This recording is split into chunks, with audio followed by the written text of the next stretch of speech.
Billy,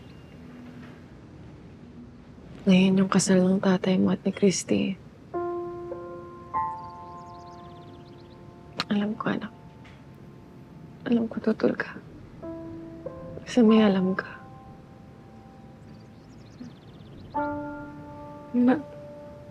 Magkapatid. Magkapatid si Shaira at si Leon. I know. Parehas tayong nararamdaman, anak. Gusto ko sabihin yung totoo. Gusto ko pigilan yung kasal. Hindi ko kaya kasi natatakot ako na magkasira kami ng tatay mo. Baka ilayo niya ako sa'yo. Mama.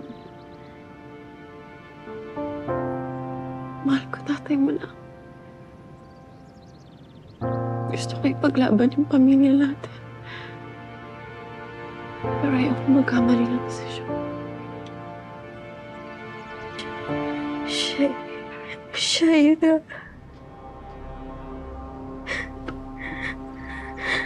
Shaira? Shaira? Masama. It's okay. Nandito si nanay. But you have to tell me, si Shaira ang gumawa sa'yo nito? Si Shaira, sinaktan ka niya?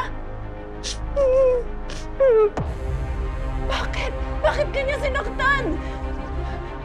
Ayaw niya malaman na magkapatid sila ni Leon? Bakit? Bakit kailangan saktan ka niya, anak? Tell me!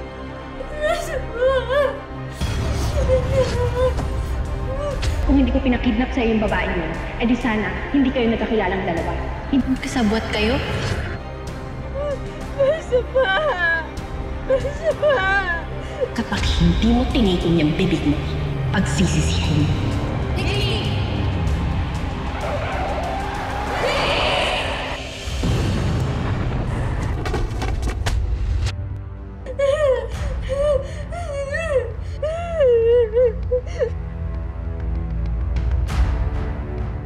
Meron akong nalaman. Posible isang sikreto na tuklasan ni Billy. Sa totoo lang, nung bago siya maaksidente, umalis si Billy para magkita sila ni Christy para mag-usap.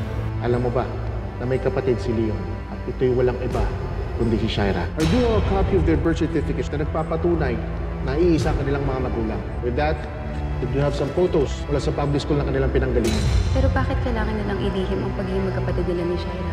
Ikaw ang tuminap kay Christy, di ba? Kinidnap mo siya para maghiwalay sila. Tapos ngayon, kasal na si Shaira at si Jordan. Tama na! Tama na! Tama yung hinala ko. Ganyanin nila ng tatay mo na dukutin si Christy na sirain yung buhay ni Christy. Magkasabot sila.